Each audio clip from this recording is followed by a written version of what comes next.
여러분 안녕하세요. 한글 맞춤법 첫 번째 영상 찍겠습니다. 학교 프린트로는 1차 시, 2차 시에 해당합니다. 자, 바로 들어갈게요. 학교 프린트에 있는 내용을 모두 손으로 옮겨 적었어요.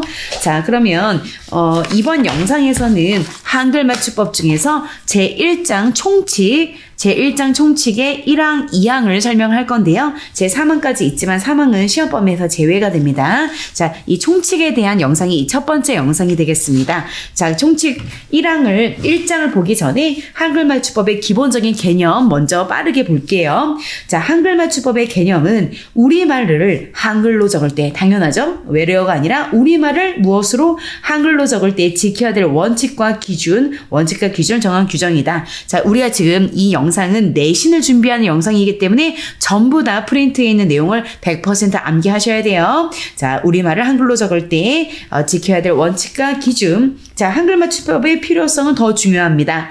통일된 규정이 없다면 언어 생활에 큰 혼란을 겪게 되기 때문이다. 즉, 의사소통에 혼란이 될 수 있다. 그래서 의사소통의 혼란을 막기 위해서 반드시 한글 맞춤법이라는 하나의 기준이 필요하다라고 했고요. 학교 프린트 오른쪽 아래도 뭐라고 나와 있냐면 문자를 통해서 서로의 생각을 정확하게 전달하고 무엇보다 문자를 통한 원활한 의사소통을 하기 위해서는 한글 맞춤법의 원리와 내용을 잘 이해해야 된다라고 한 번 더 나와 있습니다. 자, 다시 돌아올게요. 한글 맞춤법 전체가 어떻게 되어 있는지를 알아보는 게 한글 맞춤법의 개요인데요. 자, 한글 맞춤법은 1988년에 제정이 되었고 그때 발표가 됐어요. 전체 6개의 장으로 이루어져 있다. 한글을 우리말로 적는 데 필요한 전반적인 상황이 6개의 장의 카테고리로 6개의 카테고리로 이루어져 있는 것이 바로 한글 맞춤법 전체의 개요입니다. 자, 그러면 6개가 어떻게 이루어져 있는지 볼 건데요. 제1장은 총칙. 자, 시험 범위는 하트를 할게요. 이 6개 전체를 훑어보지만 우리 이번에 기말고사 시험 범위는 선생님 따로 또 체크를 할게요. 총칙에는 한글 맞춤법의 원칙, 띄어쓰기 원칙, 외래어 표기법의 원칙 이렇게 가장 중요하고 베이직한 내용이 3문장으로 되어 있고요. 자, 제2장은 자모, 자음과 모음의 기억은 뭐고 니은은 뭐고 아는 무슨 소리고 어는 무슨 소리고 이렇게 자음과 모음에 대한 설명을 한 것이 제2장이야. 한글 자음 모음의 순서와 하나하나의 이름이 나와 있습니다. 자, 제3장은 소리에 대한 거죠. 소리에 대한 건 우리 원래는 되게 중요해요. 모의고사에서도 많이 나오고 원래는 굉장히 중요한데 우리 학교 시험 범위에서는 소리에 관한 것은 그 1학기 시험 범위의 의문의 변동에서 이미 많이 출제를 됐기 때문에 소리에 관한 것은 대부분은 이번 시험에서는 빠져 있습니다. 자, 원래는 되게 중요한 게 이 3장과 4장이 원래는 굉장히 중요해요. 된소리, 구개음화, 디귿소리 받침, 모음, 두음 법칙, 겹쳐서 나는 소리 이렇게 주로 발음에 대한 것, 소리에 대한 게 3장이 있었고요. 자, 그 다음에 4장. 자, 이게 굉장히 중요하죠. 우리 이번 시험 범위의 대부분은 이 형태에 관한 것, 형태에 관한 게 우리의 주된 시험 범위다. 제1절 체언과 조사, 명사에 은는 이가 같은 조사가 붙는 거, 용언의 어간과 어미, 그리고 3절은 전미사가 붙어서 된 말, 그리고 제4장은 합성어 또는 접두사가 붙은 말, 파생어 말하는 거겠죠? 마지막 5절은 줄임말에 대한 겁니다. 자, 이렇게 형태, 발음에 대한 게 3장이라면 4장은 형태에 대한 것이고요. 자, 5장도 역시 이번 시험 범위고요. 한 10문제 정도 문법이 출제가 될 건데 그 중에서 거의 4문제, 5문제가 항상 이 띄어쓰기에서 나옵니다. 가장 시험의 빈도가 높으니까 이 부분은 학습량이 가장 많다라고 아셔야 돼요. 자, 제1절은 조사, 체언 뒤에 달라붙는 조사, 제2절은 의존명사, 단위를 나타내는 명사나 이렇게 이렇게 열거하는 말에 대한 띄어쓰기, 본용언, 보조용언 중에서 이 보조용언에 대한 것에 띄어쓰기 어떻게 하느냐, 마지막 4절은 고유명사와 전문용어 이런 것들에 대한 전반적인 띄어쓰기에 대한 것이 한글 맞춤법의 5장의 카테고리에 들어있고요. 제6장은 여러 가지 다른 상황들 거 기타 사항들이고 마지막 부록에는요 문장 부호에 대한 설명이 있어. 이렇게 6장과 부록 이렇게 이루어진 것이 한글 맞춤법의 전체 개요입니다. 자, 우리 이번 영상에서는요 총칙 제1항에 대한 설명을 계속 이어서 나갈게요. 자, 그러면 다시 봅시다. 좀 확대를 한번 해볼까요? 제1장 총칙 1항, 2항, 3항입니다. 제1항은 한글 맞춤법은 우리나라 한글 중에서 표준어를 소리대로 적되 어법, 문법이죠. 어법에 맞도록 함을 원칙으로 한다. 우선 이 문장을 전체를 100% 암기하셔야 돼요. 자, 한글 맞춤법은 표준어를 소리대로 적되 어법에 맞도록 함을 원칙으로 한다. 암기를 하고 그 다음에 이해합시다. 자, 그런데 소리대로 적는다. 이 말이 어법에 맞게 한다보다 먼저 나온 이유는 뭐냐면요. 우리나라 한글은요. 일단 음소 문자, 즉 표음 문자예요. 자, 말이 좀 어렵게 느껴질 수 있는데 이게 뭐냐면 우리나라 말은 소리를 기반으로 적는 게 일단 기본 베이스입니다. 자, 기역, 니은, 디귿 하나하나 뜻이 있습니까? 하나하나 뜻이 없죠. 아, 여, 오. 자, 이런 모음들도 하나하나는 뜻이 없고 대신 소리가 있어. 그, 느, 아, 여 라는 소리가 있어. 이런 소리와 소리가 만나서 소리를 나타내는 음운이 만나 기역과 아가 만나서 너 집에 가 라는 의미가 그 다음에 생기죠. 그러니까 이렇게 소리를 기반으로 하는 문자가 표음 문자, 음소 문자입니다. 그래서 기본적으로는 소리가 나는 대로 적습니다. 예를 들면 달리기라는 말이 있어. 그러면 들리는 대로, 귀에 들리는 대로 쓰는 거죠. 기. 소리대로 적었을 때 문법에도 맞으면 그냥 넘어가는 거죠. 그런데 일부는 꽃을 이런 말들은 어법에 맞도록 함을 원칙으로 한다. 이 말이 추가된 이유가 뭐냐면 이렇게 소리 나는 대로 적었을 때도 문법에 어긋나지 않으면 괜찮은데 소리 나는 대로 적었는데 문법에 어긋나. 그것은 글을 읽는 사람으로 하여금 원래의 뜻이 뭔지 잘 모르기 때문에 모른다는 그 의사소통에 문제가 생기기 때문에 소리대로 적었을 때 문법에 어긋난다? 아, 그것은 다시 어법에 맞도록 형태소의 원형을 밝혀서 적는다라는 말을 조건을 추가를 한 겁니다. 그래서 소리대로 적는 게 먼저 나와 있다. 소리대로 적는 것은 표음주의를 따른 거고 소리 음자를 써서 소리대로 가는 거. 어법을 지키는 것은 원래의 그 형태소가 원래 가지고 있는 뜻, 의미가 잘 살아나 있도록 어법을 지켜라기 때문에 어법을 지키는 것은 바로 표의주의를 따르는 겁니다. 지금 아직 좀 어렵게 느껴져도 괜찮아요. 이 말을 이 영상에서 계속 다 풀어서 선생님이 설명을 해드릴 겁니다. 자, 표음주의, 표의주의에 대해서 한 번만 더 다시 정리된 걸 볼게요. 소리대로 적대라는 것은 표음주의를 따른다는 거야. 실제 발음되는, 소리 나는 그대로 발음된 소리를 그대로 표기하는 거야. 예를 들면, 나무, 바다, 달리다. 얘네들은 우리가 귀에 들리는 소리대로 적어도 어법에도 어긋나지 않죠? 그러니까 이거는 그냥 소리대로 적는 거죠. 자, 그런데 이제 문제가 뭐냐면 꽃이, 꽃망울, 꽃나무. 이제 이건 어떻게 되죠? 발음음이 실제 표기와 다르죠? 이건 꽃이가 되고 이거는 비음화까지 돼서 꽃망울이 되고 꽃나무는 니은 발음이 되죠. 이 발음 기호를 표시하는 겁니다.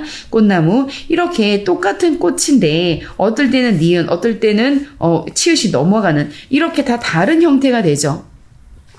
자, 그래서 이런 형식에서도 만약에 꽃이, 꽃나무, 꽃망울, 소리 나는 대로 만약에 이렇게 적는다면 이제 단점이 뭐냐면 읽는 사람이 독해력이 떨어질 수 있죠. 읽는 사람이 이런 경우는 괜찮지만 이런 경우 같은 경우는 꽃이 예쁘다? 닭꼬치가 예쁘다는 건지 플라워가 예쁘다는 건지 헷갈리게 되죠.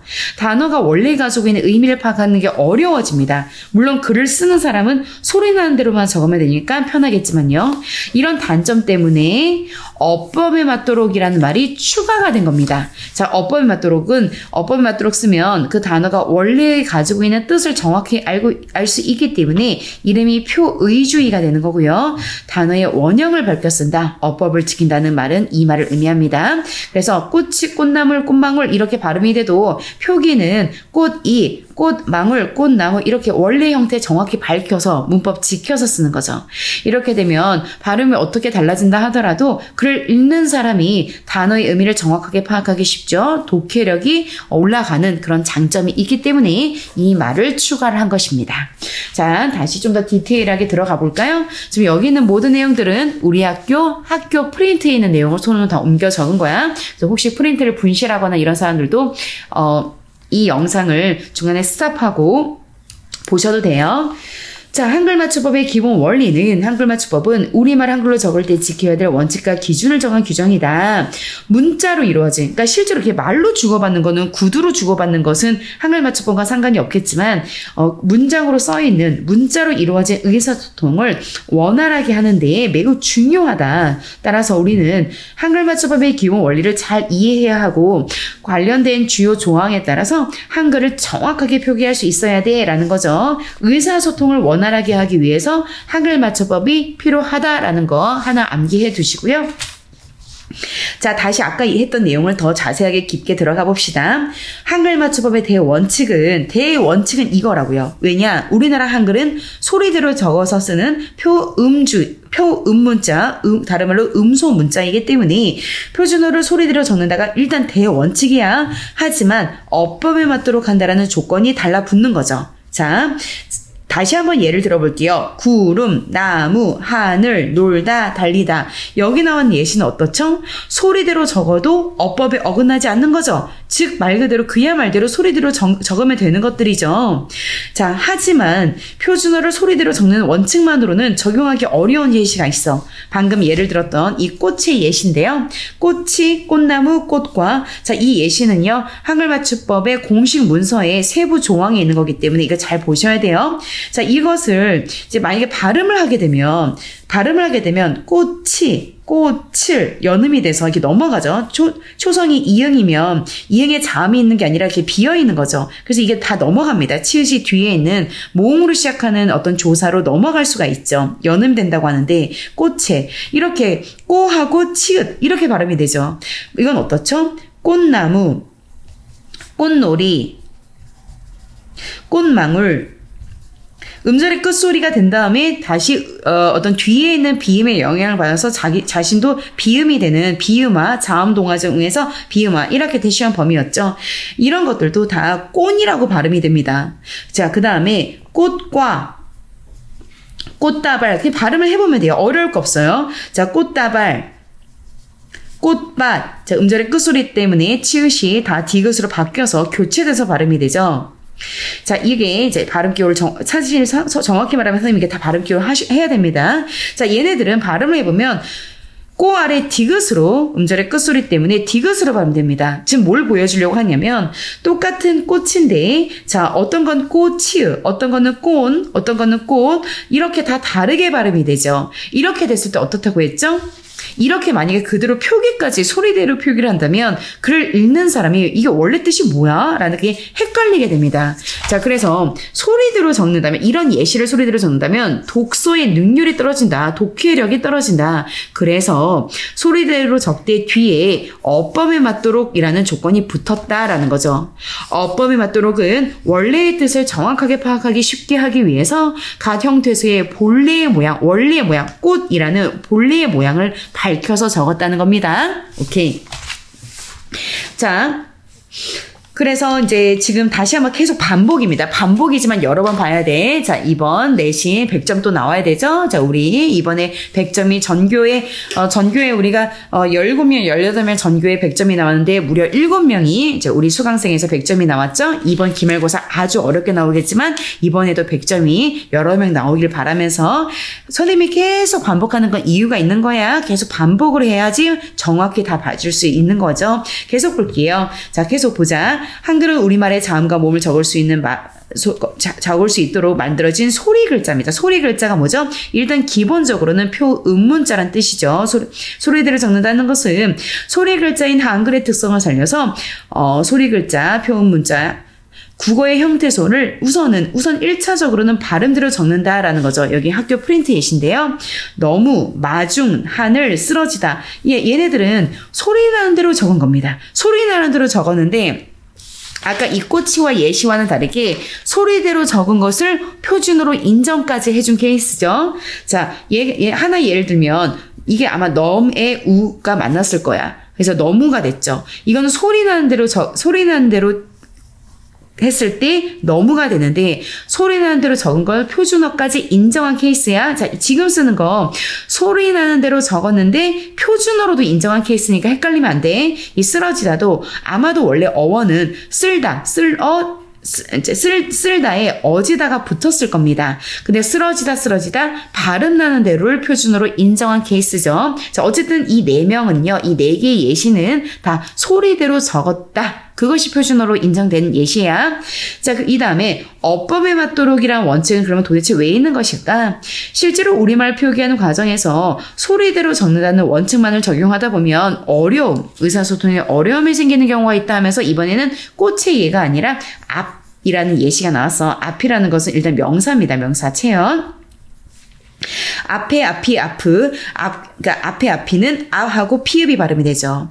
앞길, 앞집, 이것도 다 앞, 비읍 받침 발음되고요. 앞날, 앞문은 피읍이 비읍으로 음끝이 된 다음에 뒤에는 니은의 영향을 받아서 이렇게 비음화가 돼서 미음 받침이 발음이 되죠. 자, 똑같이 앞의 형태소이지만 환경에 따라서 서로 다르게 발음되는 거 아까 꽃의 예시와 유사하죠. 이렇게 앞이란 글자는 어디에 놓이냐? 이제 놓이는 환경에 따라서 피읍, 앞 이렇게 각각 다르게 발음이 된다. 읽는 사람들이 서로 다르게 적힌 상태에서 앞이라는 원래의 형태를 알아내는 거 쉽지가 않다. 글을 읽는 사람, 쓰는 사람은 이렇게 쓰면서 편할지 모르겠지만 읽는 사람은 그 의미를 파악하는데 굉장히 어려움이 생긴다. 이러한 의사소통의 어려움을 피하기 위해 환경에 따라 소리가 다르게 나더라도 그 표기는 앞이라는 글자로 고정할 필요가 있다. 그래서 따라서 한글 맞춤법 제1장 제1항에서는 어법에 맞도록 이라는 원칙을 추가로 제시하여 형태소의 본래 형태를 밝혀서 글을 읽는 사람이 수월하게 읽을 수 있도록 했다라는 거죠. 자, 그러면 지금 한글 맞춤법 전체 카테고리 중에 1장 총치의 제1항에 대한 설명을 했습니다. 자, 그러면 이번에는 2항에 대한 설명을 한번 해볼게요. 자, 지금 다 끝난 줄 알았는데 한 번만 더 봐도 될까요? 와, 우리 선생님 너무너무 지금 반복을 많이 하는데요. 자, 여기 한번 진짜 여기까지만 보고 띄어쓰기 볼게요. 소리대로 적대라는 건 표음주의, 다른 말로 음소주의란 뜻이야. 나무, 바다, 달리다는 소리와 표기가 일정하죠. 소리와 표기 일정하죠. 어법에 맞도록 한다는 표의주의에 따른 거야. 우리나라 문자가 기본적으로 표음 문자지만 표의주의를 이 부분은 따른 거죠. 형태 음소주의라고도 합니다. 자, 꽃의 예시가 이렇게 나와 있습니다. 자, 얘네들은요. 자, 요거 지금 얘기해 주려고 한 번 더 보는 건데요. 꽃 명사죠. 명사가 채원입니다. 정확히 말하면 채원은 명사, 대명사, 수사야. 그러니까 명사가 그냥 채원이라고 생각해도 돼. 채원과 조사가 만나죠. 꽃이 채원조사, 꽃을 채원조사. 괜찮아요? 꽃에 채원조사. 이렇게 만났을 때 얘네도 꽃만 조사 중에 보조사이긴 한데 채원과 조사가 만났을 때 여기를 딱 끊어서 채원, 조사를 정확히 끊어서 마치 중세국어의 분철처럼 끊어서 정확하게 써주는 게 어법을 지키는 거죠. 자, 이번에는 용언의 어간어미입니다. 이번에는 여기가 채원의 조사라면 이 부분은 용언, 동사형용사죠. 그리고 용언의 어간과 어미야. 너무 두껍다. 지금 빨간색이 안 보여서 선생님 눈에 지금 빨간색이 안 보여서 그랬는데 어간과 어미야. 여기는 먹다, 먹고, 먹지만, 먹어서 용어는 동사형용사인데 동사형용사는 채원과 다르게 활용을 하죠. 먹다, 먹고, 먹어서 활용할 때 변하지 않는 앞부분이 용어의 어간, 변하는 뒷부분이 용어의 어미예요. 자, 용어의 어간, 어미도요. 만약에 먹어, 먹지, 먹는 이렇게 소리 나는 대로 발음한다면 원래 뜻을 알기가 어렵지요. 그래서 먹지, 먹는 용언의 어간, 어미도 정확하게 끊어서 따로따로 어법을 지켜서 적는다는 거죠. 늙어, 늙지, 요 예시 잘 보셔야 돼요. 자주 나와요. 늙어, 늙지, 늙는 발음대로 쓴다 보면 만약에 발음대로 소리 나는 대로 표기하면 이게 무슨 뜻인지 읽는 사람 못 알아듣겠죠. 그래서 늙어, 늙지, 늙는도 마찬가지로 용언의 어간, 어미를 정확하게 밝혀서 형태소를 밝혀서 적는 겁니다. 자, 그런데 좀 더 굉장히 심화를 해본다면 다만 선생님이 방금 용언의 어간 어미 할 때 어간은 변치 않는 앞부분이고 변하는 뒷부분이 어미라고 했는데 간혹 가다가 불규칙 활용이라고 해서 용언이 활용할 때 용언의 앞부분 어간도 변하는 경우가 있어요. 자, 이게 비읍 불규칙인데 여기까지 구경해보자. 덥다라는 말이 있으면 자, 먹다는요. 규칙 활용이거든요. 먹다 먹고 먹지만 먹어서 어떤 어미가 와도 이 먹은 변하지 않아요. 이 부분이 용언의 어간이고 뒷부분이 어미죠. 이렇게 변하는 걸 용언의 활용이다라고 했죠. 근데 덥다는 얘와 다릅니다. 덥다, 덥고, 덥지만 여기까지는 괜찮아요. 여기까지는 용언의 어간이 얘와 마찬가지로 변하지 않지요. 하지만 더워서 하면 어서나 아서가 붙으면 더워서가 됩니다. 더워서가 돼요. 비읍이 어디 갔죠? 비읍이 사라졌죠. 더우니, 더워서, 더우니, 이때는요, 용언의 어간에 있는 비읍 받침이 사라집니다. 그러니까 용언의 어간에 어떨 때는 비읍이 유지되고, 어떨 때는 비읍이 사라지기 때문에 규칙이 없기 때문에 이런 걸 비읍 불규칙 활용이라고 해요. 용언의 어간 어미할 때 이렇게 덥고 덥지, 더워, 더우니, 이런 식으로, 어간이 좀 뭔가 불규칙한 불규칙 활용이라는 것도 이따까지 선생님이 이야기할게요. 자, 우린 지금 한글 맞춤법 제1항을 누구보다 자세하게 공부하고 있습니다.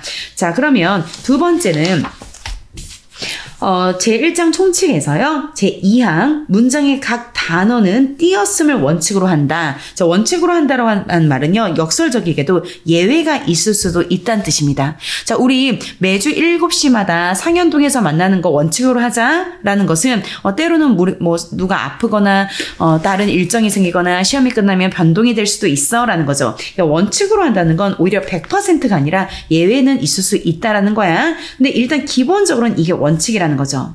제2항에서 띄어쓰기를 말했는데요. 여기서 가장 중요한 것은요. 바로 이 단어가 띄어쓰기의 기준이다. 이게 정말 중요합니다. 자, 여기에 대해서는 문제가 하나 나올 거야. 자, 이번에 한글 맞춤법 자, 내신인 학생들 잘 보세요. 내신이 한 24문제 전체가 나올 거고요. 11문제가 문법 한글 맞춤법에서 나올 건데요. 아까도 말했지만 이 11문제 중에서 4문제 이상이 바로 이 띄어쓰기에서 나오기 때문에 이 띄어쓰기가 이번 1등급의 관건이다라고 생각하셔야 돼요. 이 부분은 나중에 이제 45항 이후부터 굉장히 43항, 45항 다 띄어쓰기라서 그때 영상에서 너무나 자세하게 하겠지만 지금은 띄어쓰기에서 가장 중요한 부분까지 하고 우선 첫 번째 영상을 마무리할게요. 여기까지 봅시다. 자, 예시를 한번 바로 볼게요. 나물 좀 다오. 자, 지금 띄어쓰기 하나도 안 했죠. 그러면 물을 달라는 건지 나물을 달라는 건지 헷갈리죠. 자, 요렇게 쓸 수도 있고 요렇게 쓸 수도 있는데 나 물 좀 다오 이렇게 되면 월어 물을 달라는 거고 나물 좀 다오 하게 되면 우리가 먹는 그 식물 나물 반찬 나물 달라는 거죠. 그러니까 띄어쓰기를 어떻게 안 하게 되면 이게 어떤 의미인지 의사소통에도 문제가 생기게 됩니다. 자, 그러면 띄어쓰기를 올바르게 하지 않으면 글을 쓰는 사람 아니죠. 읽는 사람이 의미를 파악하기 쉽지 않고 문자로서의 의사소통이 원활하지 않게 되죠. 때로는 필자가 글을 쓴 사람입니다. 글을 쓴 사람이 원래 의도와 다른 해석할 수 있어. 이렇게 띄어쓰기 안 하면 나는 워터, 물을 달라고 하는 건데 누가 반찬 나물을 갖다 줄 수도 있다는 거죠. 왜 이거 있잖아. 아버지 가방에 들어가신다. 아주 유명한 예시죠. 이게 띄어쓰기를 안 하면 아버지가 방에, 안방에 들어간다는 얘기인지 또는 큰 가방에 들어간다는 얘기인지 헷갈리게 되는 그런 예시가 있었죠. 자, 이런 문제를 피하려면 단어와 단어 사이를 띄었음으로써 그 원래의 의미를 분명하게 구별해야 한다. 제1장 제2 원칙이죠. 자, 계속 읽어봅시다. 한글 맞춤법에서 그러면 왜 그 많은 것 중에 뭐 기준이 형태소도 있죠. 음절도 있죠. 의문도 있죠. 어절도 있죠. 여러 가지의 기준이 있을 텐데 그 많은 기준 중에서 왜 하필이면 이거 꼭 기억해야 돼.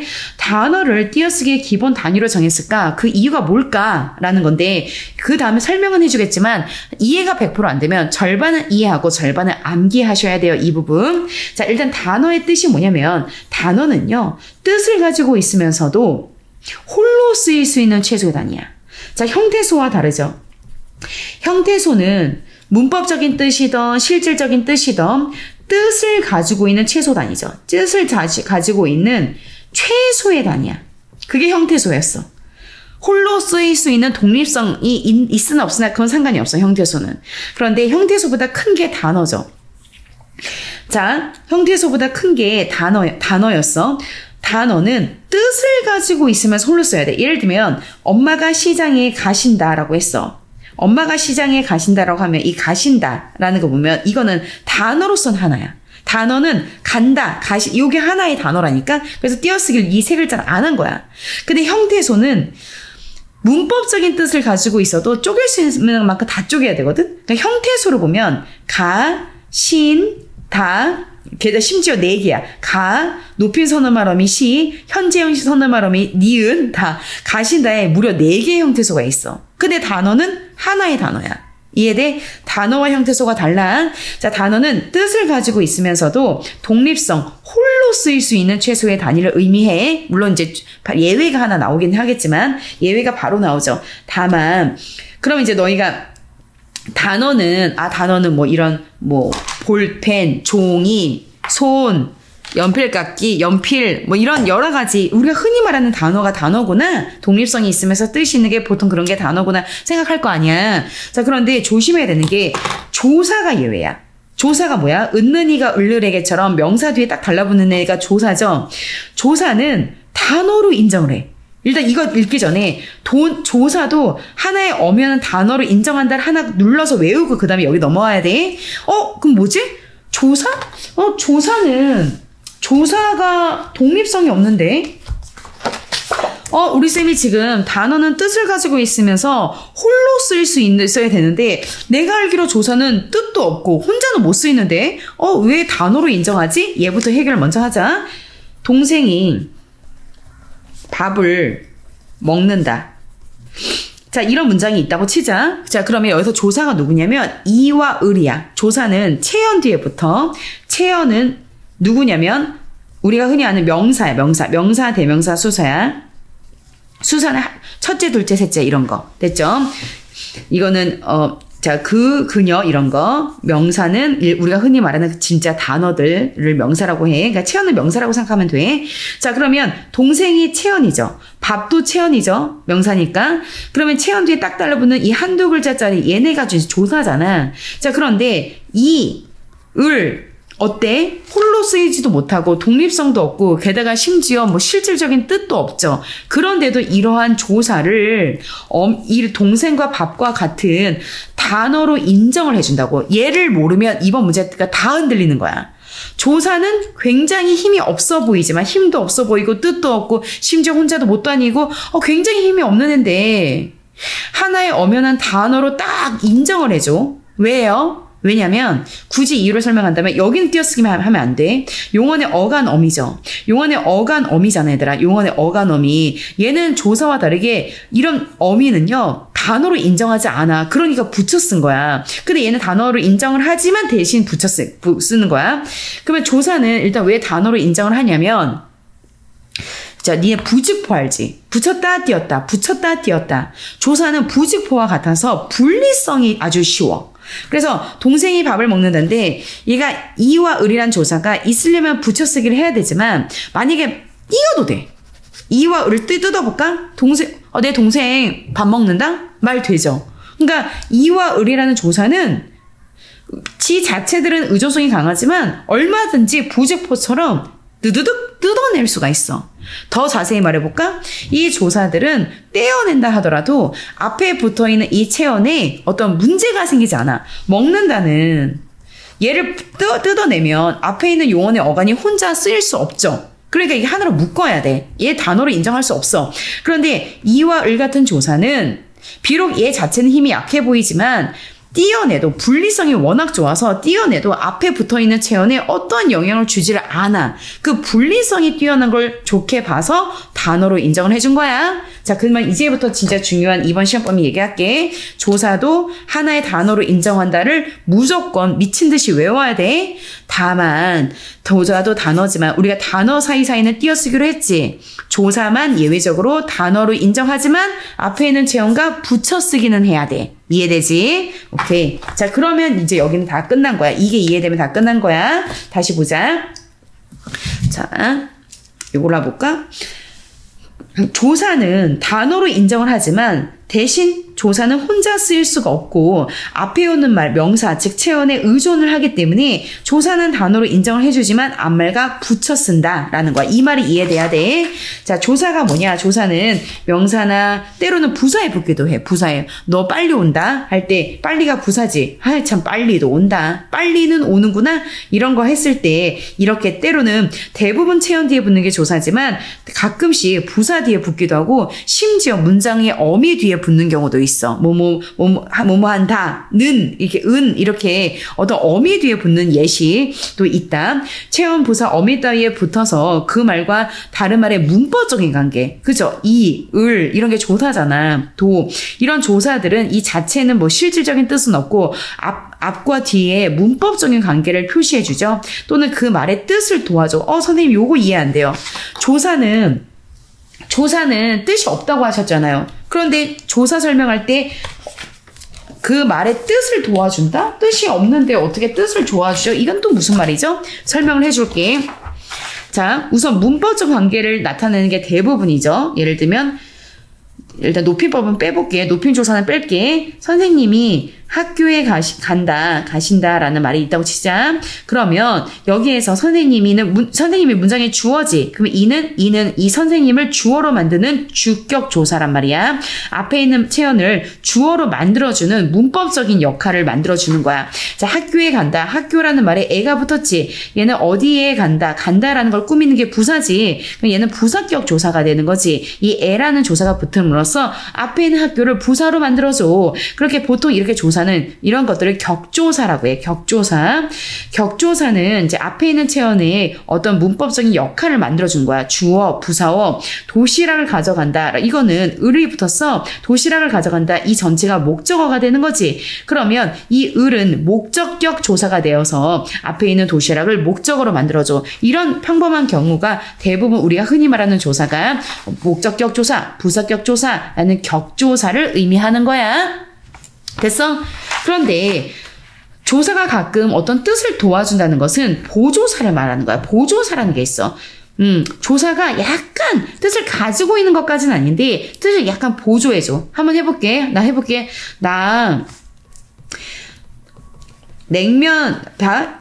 나 냉면을 먹을게. 이거는 그냥 평범한 목적격 조사야. 별 뜻이 없어. 이 을은 그냥 목적어만 만들어줄 뿐이지 뜻이 별로 없어. 근데 다르게 해볼게. 나 냉면만 먹을게 라고 했어. 그러면 다른 건 안 먹고 고기나 다른 거 안 먹고 냉면만 띄어쓰기 하면 안 된다. 냉면만 먹겠다. only란 뜻을 좀 보조해주죠. 그 다음에 나 냉면도 먹을게 라고 했어. 그럼 도라는 조사가 붙었어. 이 조사거든. 체언 뒤에 붙었으니까. 근데 냉면도 먹겠다라고 하면 이 도라는 조사 자체가 뜻이 있는 건 아니지만 이 도를 넣음으로써 다른 거 뭐 빵도 먹고 고기도 먹고 갈비도 먹고 냉면도 먹는다는 얘기잖아. 그지? 그래서 이런 이런 조사들은 약간의 뜻을 보조해주는 스페셜한 의미를 좀 보조해주는 보조사라고 해. 격조사랑은 좀 달라.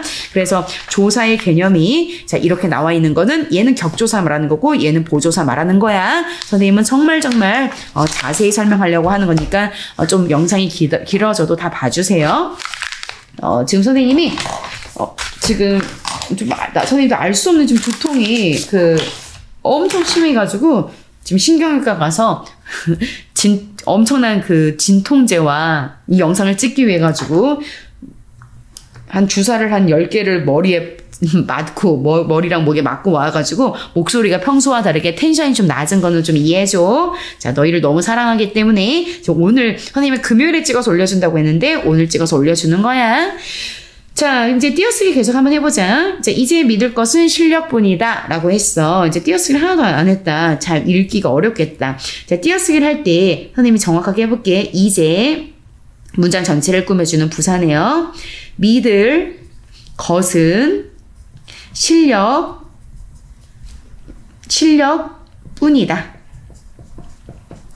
자, 요렇게 됐어. 실력뿐이다 라고 했어. 자, 이거 좀 어렵네. 선생님도 지금 순간에 약간 지금 여기에서 이제 버벅거릴 뻔 했네. 근데 이제 이게 진짜 좀 깊게 들어가는 건데, 자, 이렇게 보면은 일단 띄어쓰기 이렇게 해야 돼.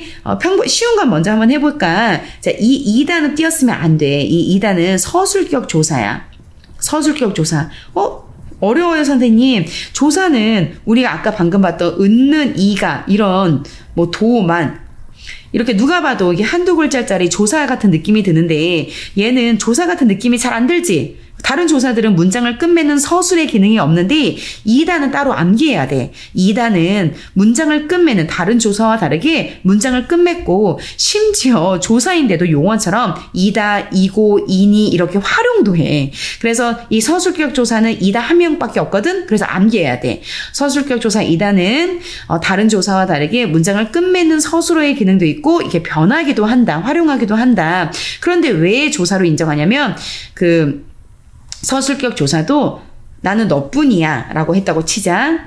항상 체언 뒤에 붙어. 체언 뒤에 딱 달라붙어. 그래서 체언 뒤에 띄어쓰기 안 하고 딱 달라붙는 다른 조사의 특징이 워낙 강하기 때문에 무리는 되지만 서술격 조사라고 인정을 해. 중요한 건 뭐야? 이다, 이고, 이지만 라는 서술격 조사는 무슨 일이 있어도 앞에 있는 말과 붙여쓰기 해야 돼. 근데 문제가 뭐냐면 여기서 뿌는 붙여섰지 선생님이. 근데 여기서 것은 띄어섰지.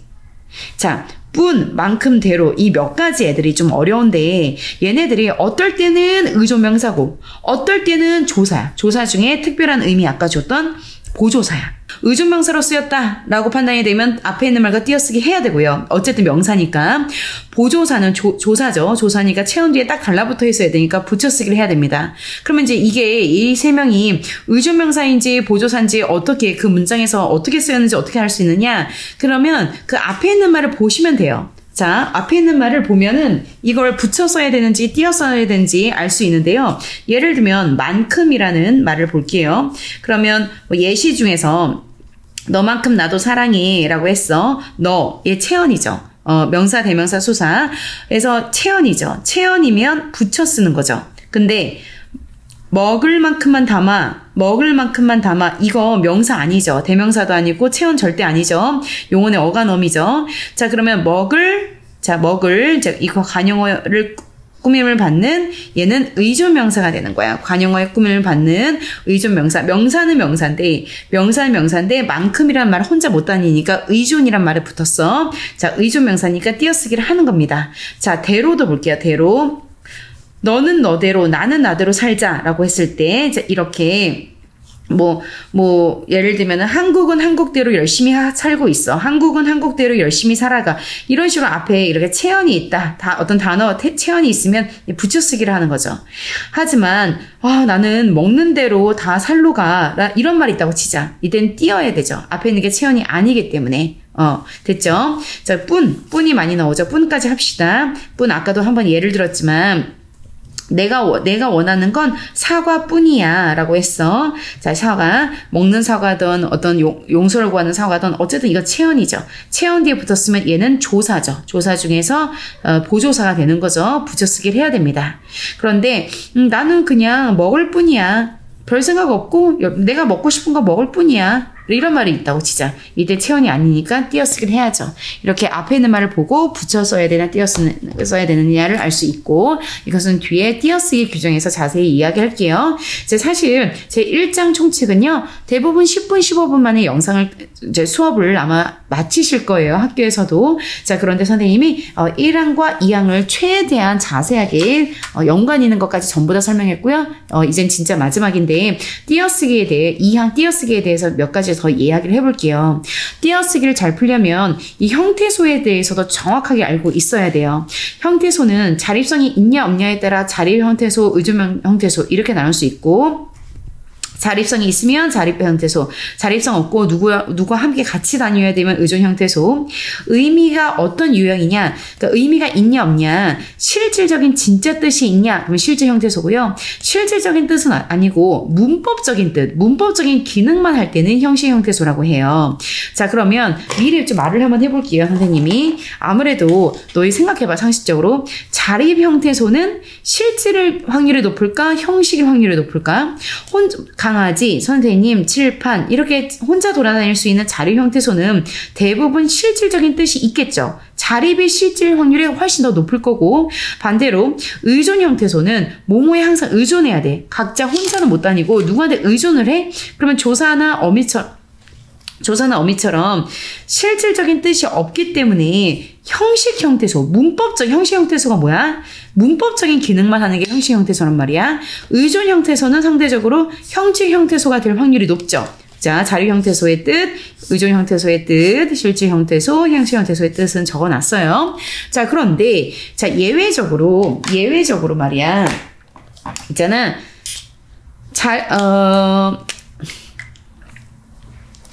실질 형태소인데 자립이 아니라 의존 형태소인 게 있어요. 다시 한번 자 생각을 해보자. 실질 형태소야. 실질적인 뜻이 있어. 우리가 흔히 생각하는 진짜 뜻이 있어. 근데 혼자 못 돌아다녀. 실질이면서 의존을 해. 실질적인 뜻이 있는데, 강력한 뜻이 있는데 혼자 못 돌아다녀. 의존을 해. 얘는 누구냐면 동사 형용사가 용언이죠. 용언의 어간입니다. 용언의 어간. 여기까지만 말하면 무슨 말인지 하나도 모르겠죠. 한번 예시를 볼게요. 예시를 보자. 하늘이 푸르다라가 있어. 그럼 이제 얘를 형태소, 지금 단어가 아니라 형태소야. 형태소는 쪼갤 수 있는 만큼 다 쪼개야 되는 거야. 단어는 이게 두 개거든. 하늘이 푸르다. 단어는 하늘이 푸르다하고 이라는 조사까지 해서 세 개인데, 일단 형태소로 다 끊어볼게. 그러면 하늘이 푸르다, 푸르고, 푸르지만 푸르는 용언의 어간, 단어 용언의 어미죠. 자, 그러면 하늘은 자립이죠. 실질이죠. 이는 조사인데, 조사, 이 혼자 못 돌아다니니까 의존이고 문법적인 기능 형식이죠. 자, 얘가 문제야. 푸르를 봐봐. 푸르다, 그린이라는 실질적인 뜻이 있죠. 그러면 실질 형태소야. 푸르다 두 명 중에서 푸르다가 실질적인 뜻이 있고 다는 실질적인 뜻이 없는 형식이죠. 그런데 여기까지 용언의 어간, 여기까지 얘만 혼자 돌아다닐 순 없죠. 하늘이란 말은 혼자 돌아다닐 수 있는데, 푸르는 푸르고 푸르지만 항상 어미가 있어야지. 푸르까지 얘는 실질적인 뜻은 있지만 혼자 못 돌아다니죠. 그래서 실질 형태소이면서 의존 형태소인 게 용언의 어간이 얘만 예외적으로 실질이면서 의존이다. 용언의 어간은 이거다. 자, 이걸 지금 왜 알아야 되냐? 시험 범위에 직접적인 연관이 없는 것 같지만 띄어쓰기 문제에서는 이걸 알아야 돼요. 이제 다른 문장을 예를 들어볼게요. 봄에는 꽃이 활짝 핀다. 이번에 단어를 먼저 구분해 볼 거야. 단어는 띄어쓰기대로 구분한 다음에 조사 찾아서, 조사도 하나의 단어니까 조사 찾아서 한 번 더 끊어주면 이게 단어가 되는 거야. 그래서 단어는 하나, 둘, 셋, 넷, 다, 일곱 개가 있네요. 자, 형태소는 이 핀다를 피다, 피어나다 할 때 피 하고 니은, 현재 시제, 현아말 어미, 그리고 다. 자, 핀다 두 글자의 형태소는 피, 니은 받침 다.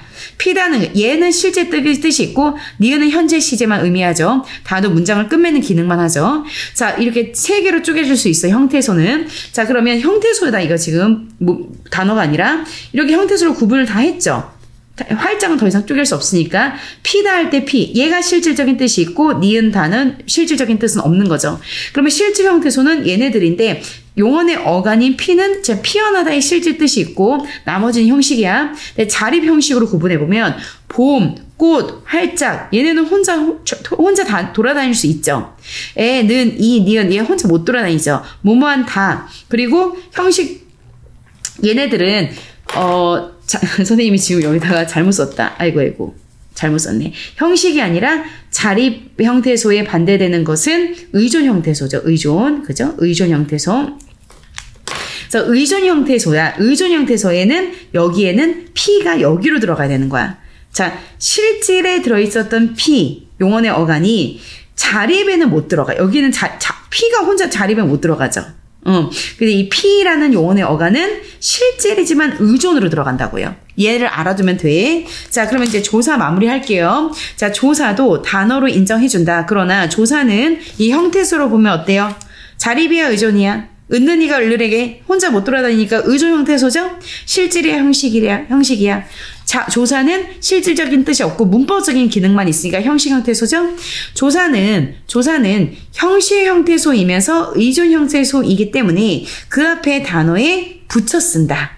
단어, 알겠죠? 단어로 인정해주지만, 원래 단어들은 다 띄어쓰기 하지만, 조사는 단어로 인정을 해주지만, 그럼에도 불구하고, 앞에 있는 체언에 붙여 쓴다. 까지야. 자, 지금 선생님이, 지금 이 영상은 제1장 총칙에서 제1항, 2항을 아주 자세하게 설명했고요. 3항은 외래어는 외래어 표기법이라는 게 있는데 그걸 따라 적는다는데 이번 시험 범위에 빠지니까 이번 영상은 여기서 마무리하고 그 다음에는 19항 설명 들어가겠습니다. 안녕.